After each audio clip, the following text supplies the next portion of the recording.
ചിത്രങ്ങളിൽ ഏറ്റവും വിന്നറാകാൻ പോകുന്ന ചിത്രം ഇതായിരിക്കും.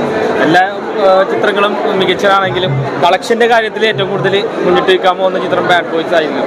കാരണം ഈ ഒരു കുടുംബ പ്രേക്ഷകർ എല്ലാം മറന്ന് ചിരിക്കാൻ പറ്റിയ ഒരു ഫുൾ എൻ്റർടൈനർ ആയിട്ടുള്ള ഒരു ഒമർ ചിത്രം. നമ്മുടെ റഹ്മാൻക പഴയ ട്രാക്കിലേക്ക് വന്നു എന്നുള്ള ഒരു സന്തോഷം കൂടിയുണ്ട്. അതേപോലെ തന്നെ ബിപിൻ ജോർജ്, സെന്തിൽ കൃഷ്ണ അവരൊക്കെ നല്ല രീതിയിൽ തന്നെ ഉണ്ട്. സൂപ്പറാണ്.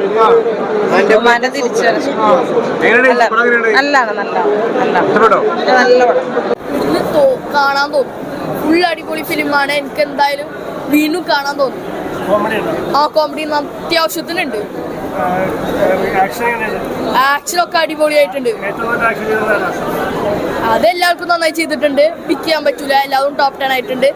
അപ്പോൾ ഈ ഫിലിം എന്തായാലും മസ്റ്റ് വാച്ച് ആണ്. അപ്പോൾ ഞാൻ പോകുന്നു. ആൻസൺ പോള്, ധ്യാൻ ശ്രീനിവാസന്റെ നല്ലൊരു കഥാപാത്രം, എല്ലാവരും ഉള്ള ഒരു ചെറിയ ഒരു 2020 എന്ന് തന്നെ പറയാം.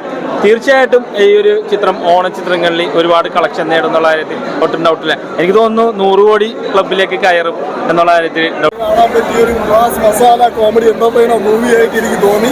ഇത് എന്തുകൊണ്ട് ഈ ഓണം ലക്ഷ്യമാക്കി ഇറക്കിയ മൂവിയാണ്. അതിൽ യാതൊരു സംശയവുമില്ല. ഈ സിനിമ വൻ വിജയമായി മാറുമെന്നുള്ളത്.